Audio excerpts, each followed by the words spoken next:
Through the lens of my security camera, I witnessed something that would change my life forever. I watched as the president of our homeowners association stood in my driveway, screaming at my wife. Then, in a moment I still can't fully believe happened, she drew a handgun and fired at my 3-day-old baby daughter.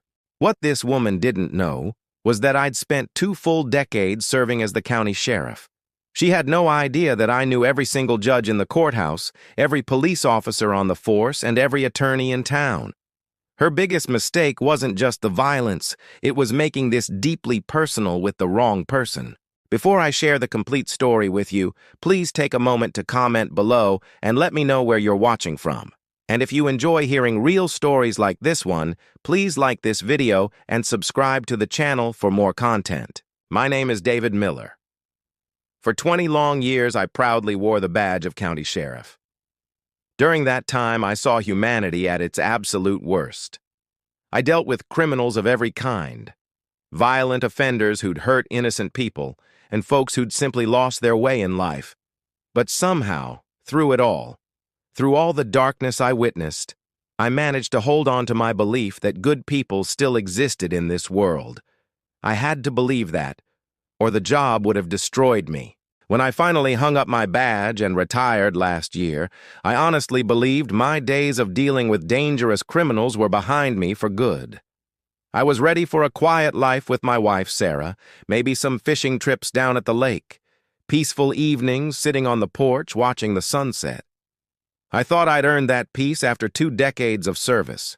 How terribly wrong I was about that. It was a beautiful Tuesday afternoon in May. The kind of spring day that makes you grateful to be alive.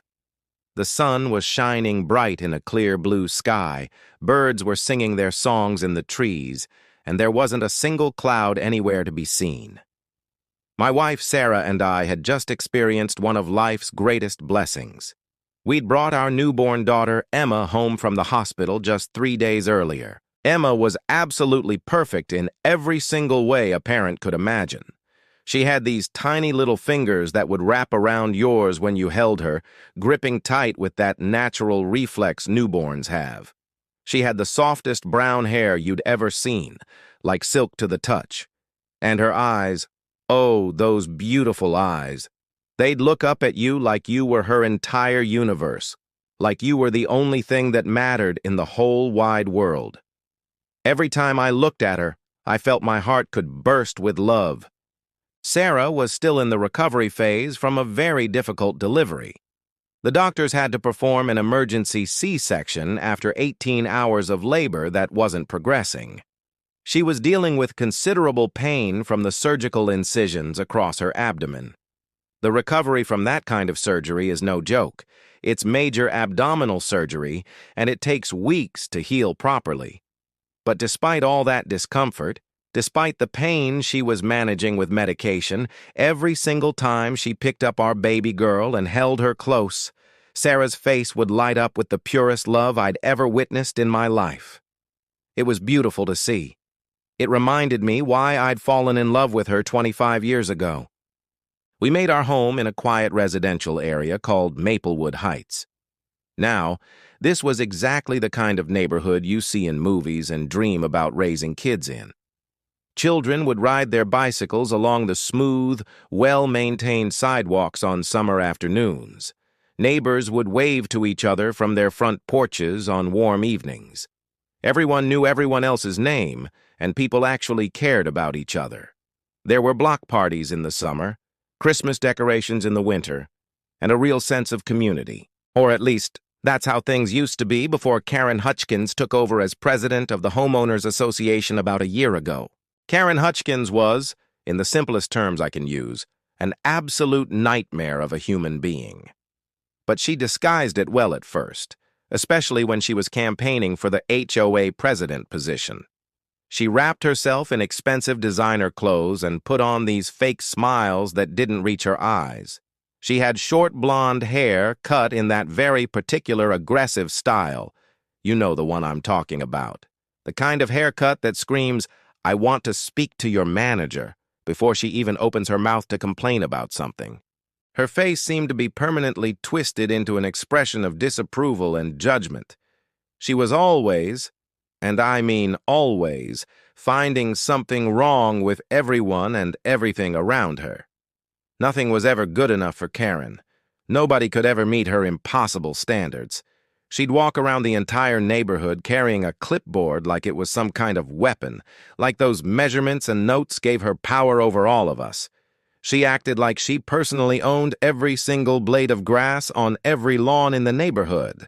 For months leading up to that terrible day in May, Karen had been systematically harassing our family. It started small, almost petty, but it kept escalating in frequency and intensity. First, she came after our mailbox.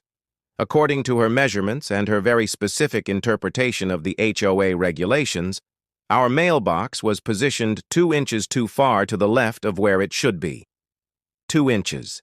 Can you even imagine? But we had to deal with a formal violation notice delivered to our door and a $50 fine. Then it was our garden flowers. Sarah loves gardening. It's her hobby, her passion, the thing that brings her peace and joy. She'd planted beautiful petunias in our front flower beds, spending hours on her hands and knees getting them just right.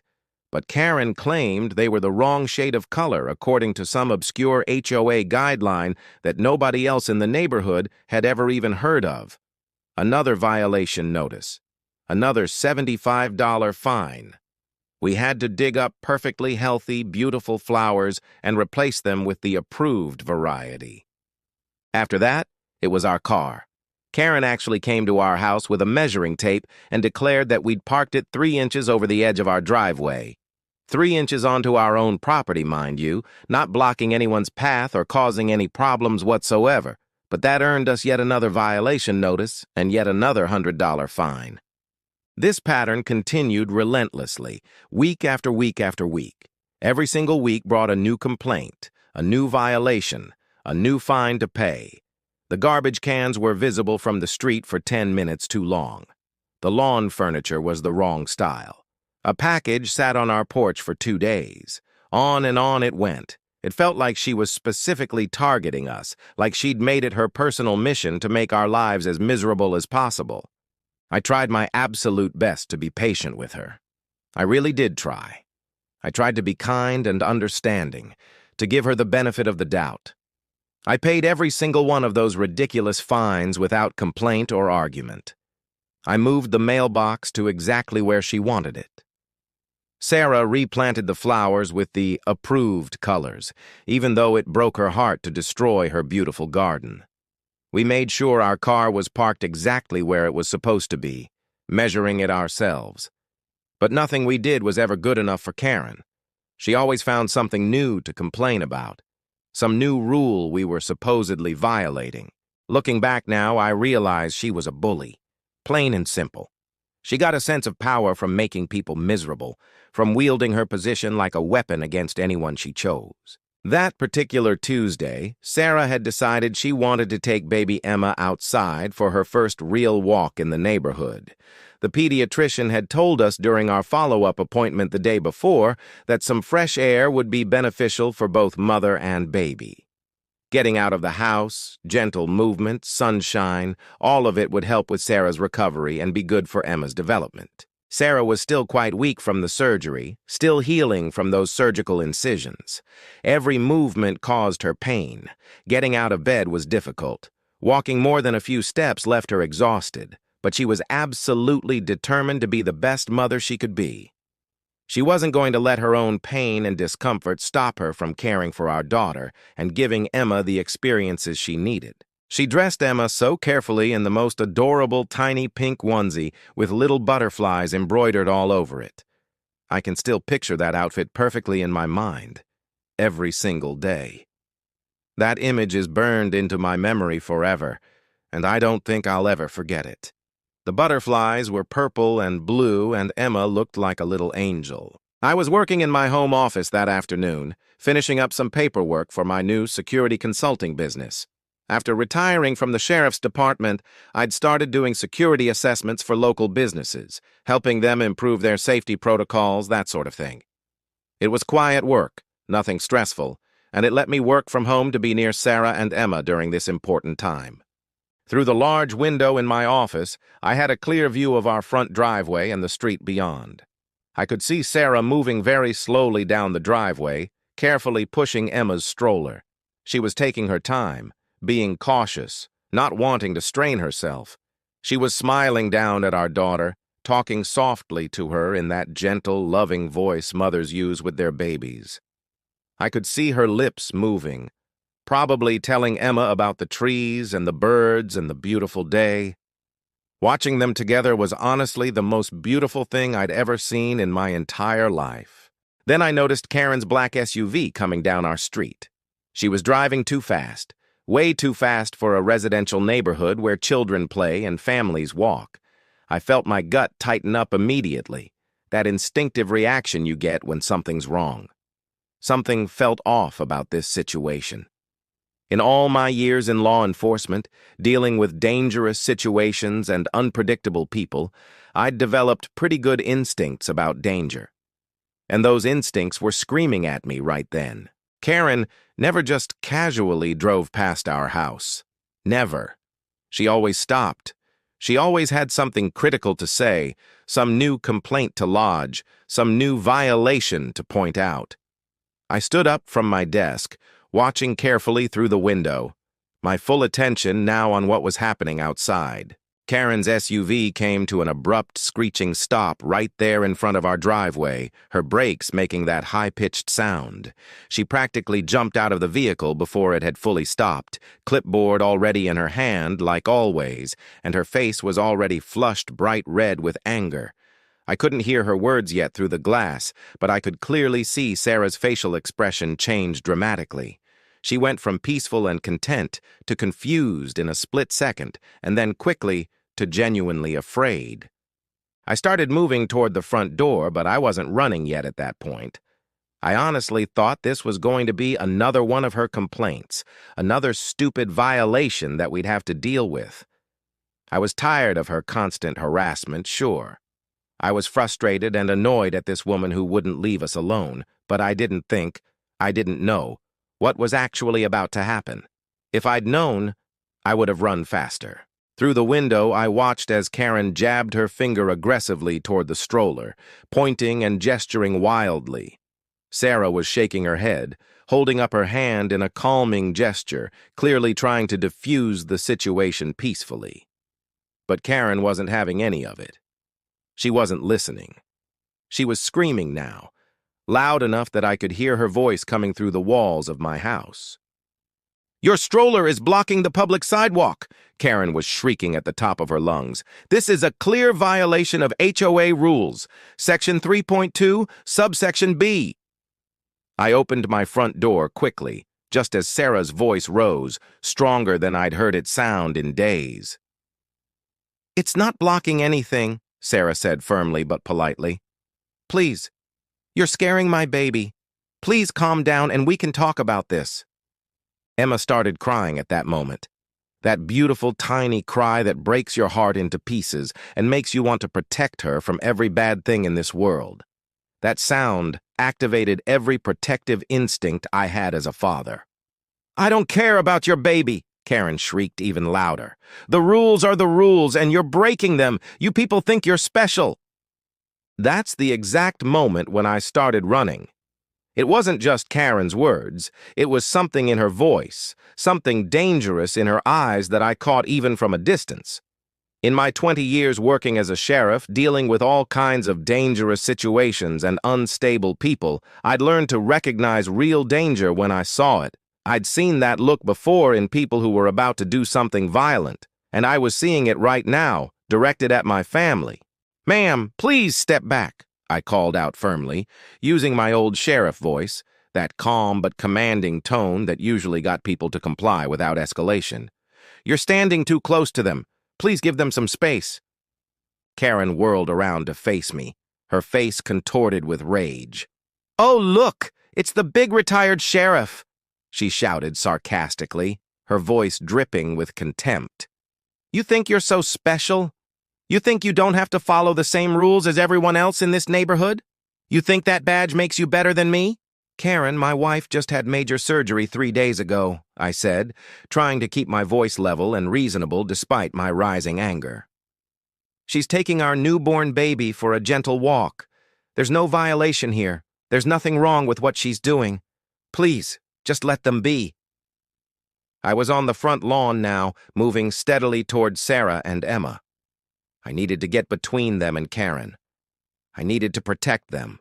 "There is a violation!" Karen screamed, her voice going even higher and more shrill. Her face had turned from red to almost purple now. I could see the veins standing out on her neck, pulsing with her rapid heartbeat. She was losing control completely, spiraling into some rage-fueled breakdown. "That stroller is 3 inches over the sidewalk boundary line. I have the exact measurements right here." She waved her clipboard at us like it was some kind of weapon, like those measurements gave her the right to terrorize my family. Sarah was crying now, her voice breaking as she tried to soothe our screaming baby while also trying to placate this madwoman. "I'm sorry," Sarah sobbed, her voice shaking. "I'm so sorry. I'll move it right now. Please stop yelling. Please, you're upsetting her." "Sarah, don't you apologize," I said firmly, still moving closer. "You did absolutely nothing wrong. You have nothing to apologize for. This is ridiculous." "Wrong!" Karen shouted, spittle flying from her mouth. "You people think you're above the law. You think the rules don't apply to you because he used to be the sheriff. Well, I'm the law in this neighborhood now. Me! I'm in charge here, and you will follow my rules." That's when Karen reached out and grabbed the stroller handle with both hands. She yanked it hard, violently, trying to pull it completely away from Sarah. My wife, still weak and healing from her surgery, stumbled forward. She tried desperately to hold on, tried to protect our baby. "Let go of that stroller," I shouted, breaking into a full sprint across the lawn. But Karen yanked even harder, putting her whole body weight into it, pulling with all her strength. The stroller jerked violently backward. Sarah's hands slipped off the handle. The stroller tilted dangerously to one side, and for one horrible, heart-stopping moment, I thought Emma was going to fall out onto the hard concrete sidewalk. Sarah screamed and lunged forward instinctively, catching the stroller with her own body to stop it from tipping over completely. She fell hard to her knees on the concrete, crying out in severe pain. Her stitches, oh God, her surgical stitches from the C-section. I saw her face go white. I could see blood starting to seep through her shirt where the incision was. "You crazy woman!" I roared at Karen with all the force in my lungs. "Get away from my family right now!" I was only about 5 feet away when Karen reached into her expensive designer purse. Time seemed to slow down dramatically, like in a movie. Everything went into slow motion. I saw her hand going into the purse. I saw it coming back out. And I saw the gun, a small silver pistol, shaking and trembling in her grip. My blood ran cold. In all my years in law enforcement, I'd faced armed suspects many times. But this was different. This was my family. This was my newborn baby in immediate danger. "No one talks to me like that!" Karen screamed, her voice shrill and completely unhinged. "No one disrespects me like this. I've had enough." "Karen, put the gun down," I said, my training automatically kicking in despite the absolute terror flooding through every cell in my body.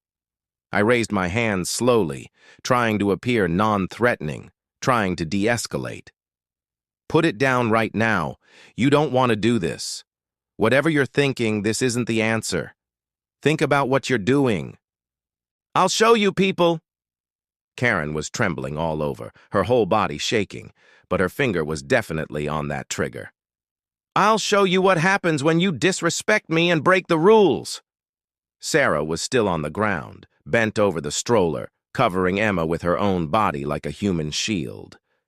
"Please," she sobbed, her voice breaking with desperation. "Please don't hurt my baby. Please, I'm begging you, we'll move. We'll do whatever you want. We'll follow every rule. Just please don't hurt her. She's just a baby." I moved slowly to the side, trying to position my own body between that gun and my family. "Karen, look at me," I said as calmly as I could manage, though my heart was pounding. Look at me, not at them. I'm the one you're really angry at, right? I'm the sheriff. I'm the one who thinks he's special. I'm the one who disrespected you. Focus on me. Karen's wild, crazy eyes swung toward me. The gun followed, pointing directly at my chest now. That's right, I said softly, encouragingly, trying to keep her attention on me. I'm the problem here. I'm the one who's been disrespecting you all this time. So point that gun at me. Leave my wife and baby alone. They haven't done anything to you. This is between you and me. For just a second. Maybe 2 seconds. I thought my strategy was going to work. The gun was centered on my chest now, pointing at me instead of them. I was fine with that. I'd take a bullet 1,000 times over if it meant saving them. Better me than my innocent family. I'd lived a full life. Emma was beginning hers. But then Emma cried again. That tiny, helpless, heartbreaking sound that newborn babies make when they're frightened or hurt. Karen's face twisted into something that didn't even look human anymore. It was pure, undiluted rage mixed with something else, something insane. "Shut that baby up!" she shrieked. She swung the gun back toward the stroller. "No!" I dove forward with everything I had, launching myself toward her, but I was too far away, just 3 feet too far, 3 feet that could have been a mile. The gun went off with a deafening explosion that shattered the quiet afternoon. Bang, bang, bang. 3 shots in rapid succession, echoing through the neighborhood. I heard Sarah screaming at the top of her lungs, a sound of pure terror. I heard my own voice roaring, a sound I didn't even recognize as coming from me. I heard Karen laughing, a high-pitched, insane, terrifying laugh that will haunt me forever. I crashed into Karen with my full body weight, slamming her to the ground as hard as I could. The gun flew from her hand, skittering across the sidewalk, but I didn't care about her anymore. I didn't care about the gun or about restraining her. I immediately turned away from her and scrambled desperately toward my family. Sarah was hunched over the stroller, her whole body shaking violently. There was blood. So much blood. Blood on her shirt, blood on the stroller, blood on the ground beneath them. The sight of it made my stomach drop. "Sarah!" I grabbed her shoulders gently. "Baby, are you hit? Did she shoot you? Where are you hurt?" She looked up at me, and I'll never forget the expression on her face as long as I live. Her skin was completely white, drained of all color. Her eyes were wide with absolute shock and horror. Tears were streaming down her face. "Emma!" she whispered, her voice barely audible. "David, she shot Emma. She shot our baby girl." The entire world stopped in that moment. Everything stopped. Sound, time, the air itself. Everything just ceased to exist. My heart stopped beating. My lungs stopped breathing. I looked down into the stroller with my heart in my throat, terrified of what I was going to see. My beautiful baby girl, dressed in her little butterfly onesie, her tiny face scrunched up in pain and fear, was bleeding from her arm. A bullet had grazed across her tiny shoulder, tearing through her delicate skin and leaving a ragged wound. Another bullet had gone through the fabric of the stroller itself, right past where her head had been, missing her by what couldn't have been more than a few inches. The third bullet had hit the stroller's wheel, lodging in the metal. Emma was crying, screaming, her little face bright red with pain and terror. She was in agony, and she didn't understand why. She didn't understand what had happened to her. "Call 911!" I shouted as loud as I could to the neighbors who were running out of their houses, drawn by the gunshots. "Somebody call 911 right now! My baby's been shot! We need an ambulance immediately!" I grabbed my shirt and literally ripped it off my body, buttons flying everywhere. I pressed it against Emma's wound as gently as I could, trying to stop the bleeding. She was so small. So incredibly small. The wound looked enormous on her tiny arm, and blood was soaking through the fabric of my shirt almost immediately, spreading in a dark red stain. "It's okay, baby girl," I was saying, crying, talking to Emma while Sarah held her other tiny hand. Daddy's here. Daddy's got you. You're going to be okay. I promise you're going to be okay. Stay with us, sweetheart. Stay with us. Behind us, Karen was still on the ground where I'd left her, and she was still laughing. Actually laughing. It was the most disturbing sound I'd ever heard. She was violating the rules, Karen said in a sing-song voice, like she was talking about the weather or some mundane topic. Violating the rules. Had to enforce the rules. That's my job. That's what I do. I wanted to turn around. Every instinct in my body, every ounce of rage in my soul was screaming at me to turn around, grab her, and make her stop breathing forever. 20 years of training, 20 years of restraint, 20 years of following the law and doing things the right way, all of it was screaming at me to break her into pieces with my bare hands, to make her pay for what she'd done. But my daughter needed me more. My wife needed me more. They had to be my priority. I had to be there for them. The ambulance arrived in 4 minutes flat. I know, because I was counting every single second. It felt like 4 years, 4 eternities. But those paramedics were absolute professionals, and I was so grateful for that. They got Emma stabilized quickly, working with practiced efficiency. They got an IV line into her impossibly small arm, barely bigger than my thumb. They applied proper bandaging to the wound, pressure to stop the bleeding. They checked Sarah over and immediately saw that she was bleeding through her shirt. Her surgical stitches had ripped open during the struggle, and the wound was bleeding freely. "I don't care about me," Sarah sobbed, her voice desperate. "Just save my baby. Please save my baby. I'll be fine. Just help her."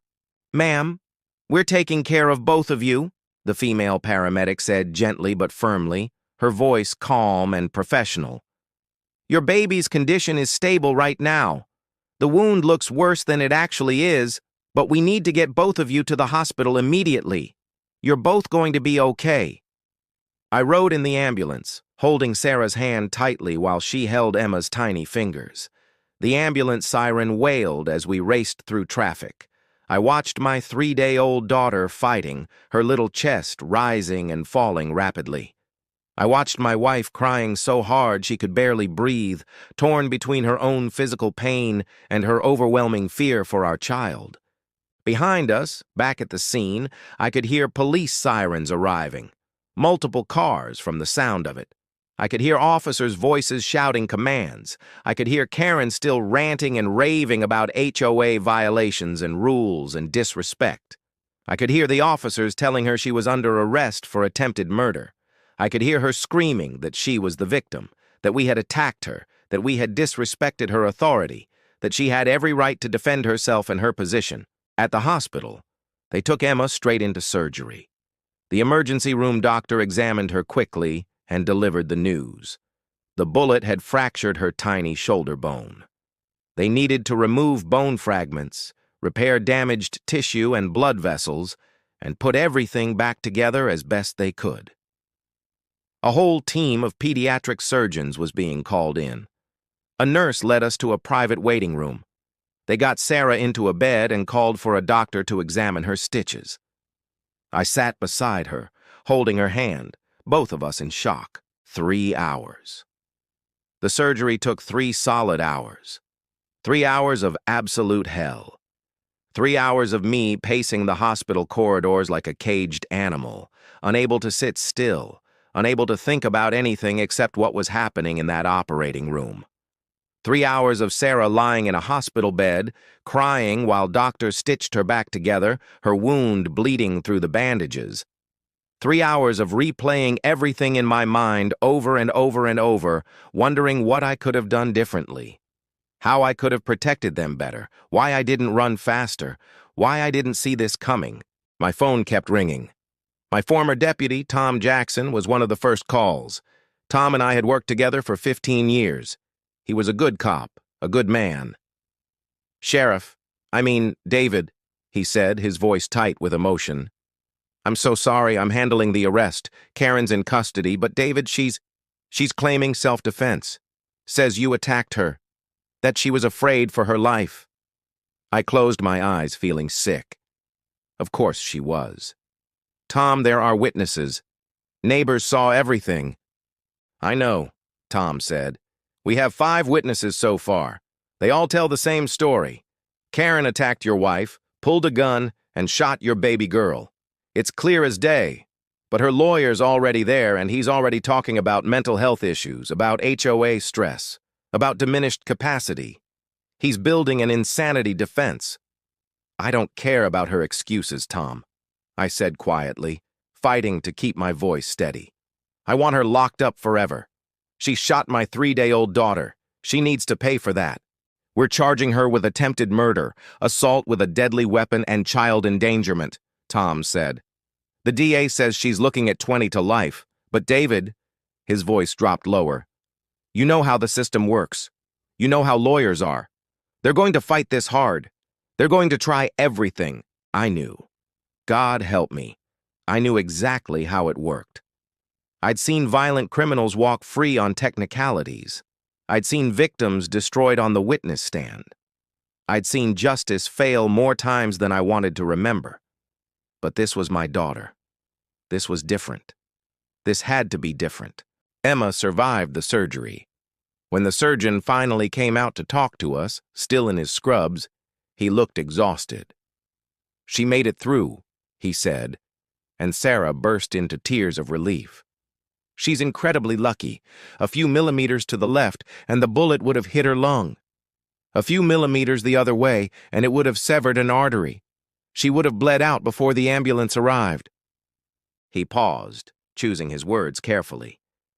She will have scars, physical scars on her shoulder that will be with her for life. She'll need physical therapy as she grows to make sure the shoulder develops properly. She'll need another surgery when she's older, probably around age 12 or 13, to correct the bone growth. But she's going to live. She's going to be okay. When they finally let us see her, she was sleeping in a tiny hospital crib in the pediatric intensive care unit. Her arm was bandaged, and she was connected to monitors that beeped softly. She looked so small, so vulnerable, surrounded by all that medical equipment. Sarah collapsed at her bedside, sobbing with relief and grief all mixed. I stood behind my wife, one hand on her shoulder, the other reaching down to touch Emma's tiny fingers. Her skin was warm. She was alive. I'm sorry, Sarah kept whispering over and over. I'm so sorry I couldn't protect her. I'm so sorry I let this happen. Baby, this wasn't your fault, I told her firmly, my own voice breaking. None of this was your fault. You did everything right. You tried to shield her with your body. You're a hero. You're an amazing mother. But Sarah couldn't hear me. The guilt was eating her alive. She'd been there when Emma got shot. She'd been holding the stroller.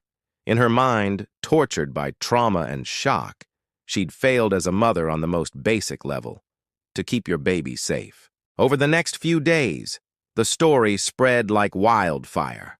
News crews showed up at the hospital trying to get interviews. HOA president shoots newborn baby over sidewalk violation was the headline. It went viral immediately. Local news, then national news, then international news. People were outraged. Social media exploded with anger. The HOA fired Karen immediately, voting unanimously to remove her from all positions. Neighbors came forward with stories of Karen's abuse, threats, harassment, and intimidation. One elderly man said Karen had threatened his life when his grass was too long. A young couple said Karen had called Child Protective Services on them falsely, claiming child abuse when their kids were playing too loudly. The stories kept coming. But Karen's lawyer was working hard too. His name was Richard Stromberg, and he was known as one of the best defense attorneys in the state. He immediately began building a defense. They claimed Karen had suffered a complete mental breakdown. They said the stress of being HOA president, dealing with constant complaints and violations, had overwhelmed her fragile psyche. They brought in psychiatrists who testified that Karen was suffering from paranoid delusions, that she believed neighbors were conspiring against her. They painted her as a victim of mental illness, not a violent criminal. They said she wasn't responsible for her actions because she wasn't in her right mind. The preliminary hearing was set for 6 weeks after the shooting. 6 weeks of watching my daughter slowly heal in the hospital and then at home. 6 weeks of watching Sarah sink into depression, barely able to hold Emma without breaking down in tears. 6 weeks of my own rage building, festering, growing into something dark and ugly inside me. My former colleagues called every day. They wanted updates on Emma. They offered support, brought meals, and visited when we were ready. They also warned me that Karen's legal team was good, really good. They were going to push for reduced charges, maybe even probation with psychiatric treatment instead of prison time. "You know the system, David," Tom said over coffee one morning at the hospital cafeteria. "Karen's a white woman with no criminal record. She's got money for good lawyers. They're going to say she was insane at the time, temporarily insane due to stress. They're going to say she's not a danger anymore because she's on medication now. They'll bring in expert witnesses. The judge might go easy on her." "She shot my baby," I said quietly, staring into my coffee cup. "She shot my 3-day-old daughter in cold blood because we supposedly violated some fake HOA rule about a stroller. She needs to go to prison forever." "I agree," Tom said. "We all agree. Every cop in the department wants to see her locked up. But the law, you know how it is. The law doesn't always give us what we want." I did know, and it was killing me. I couldn't sit still. I couldn't wait passively for the legal system to give us justice. So I started investigating on my own. Not officially. I wasn't a cop anymore. I had no badge, no authority. But I had 20 years of experience, and I had contacts in every law enforcement agency in the state. Detectives who owed me favors. Records clerks who remembered when I'd helped them. Prosecutors I'd worked with on dozens of cases. I started digging into Karen's past, and what I found made my blood run cold. Karen had been the HOA president in 2 other neighborhoods before Maplewood Heights. In the first one, a place called Sunset Meadows, about 30 miles away, she'd been fired after multiple complaints of harassment and intimidation. 7 different families had filed formal complaints. The HOA board had voted to remove her. In the second neighborhood, Riverside Estates, she'd been sued by 3 different families. I managed to get copies of those lawsuits. One of them alleged that Karen had poisoned their dog, a golden retriever named Max, after they violated a landscaping rule by planting the wrong type of bushes. The dog had died after eating something in their yard. Tests showed rat poison. The case was settled out of court with a non-disclosure agreement, and the family had moved away. I found more. Karen had been arrested twice for assault before moving to our state. The first time was in Ohio, where she'd attacked a neighbor with a garden hose during an argument about property lines. The second arrest was in Michigan for threatening someone with a knife over parking disputes. Both times, the charges were dropped after she agreed to anger management classes and paid restitution. There were restraining orders from former neighbors, police reports about threats and stalking behavior, a pattern spanning 15 years across 3 different states. Karen Hutchkins wasn't just a crazy HOA president who snapped under pressure. She was a serial abuser who'd been getting away with escalating violence for years, always managing to escape real consequences. I compiled everything into a comprehensive file: photos, police reports, court documents, and witness statements from people in 3 states. I gave it all to Tom, who gave it to the district attorney. The trial lasted 3 weeks. It was grueling. Sarah had to testify, reliving the worst day of her life in front of a courtroom full of strangers. I testified about my 20 years in law enforcement and how I recognized the danger in Karen's eyes that day. Neighbors testified about her harassment. Medical experts testified about Emma's injuries, the fractured shoulder bone, the trauma, the surgeries she'd need as she grew. The evidence I'd gathered about Karen's past became crucial. It destroyed her temporary insanity defense. The prosecutor, Linda Martinez, presented a clear pattern. Karen had been violent and abusive for years. This wasn't a sudden breakdown. It was who she really was. Karen's lawyer fought hard, but the jury saw through it. After 2 days of deliberation, they came back with guilty verdicts on all counts: attempted murder, assault with a deadly weapon, and child endangerment. At sentencing, the judge looked directly at Karen and said, "You showed no mercy to that innocent child. You showed no restraint, no humanity. Therefore, I see no reason to show you mercy now." He sentenced her to 25 years in state prison, with no possibility of parole for at least 20 years. We moved out of Maplewood Heights. We couldn't live in that house anymore, couldn't walk on that sidewalk where Emma's blood had stained the concrete. We bought a small place in the country with no HOA, no neighbors close enough to cause trouble. Emma is 3 years old now as I record this. She's thriving, walking, running, laughing. The scar on her shoulder is still visible, a permanent reminder of that terrible day.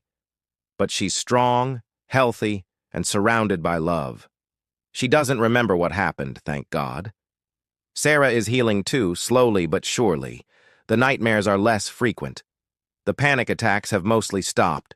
Watching Emma grow and thrive has been the best medicine for both of us. I started the Emma Miller Foundation for HOA abuse victims.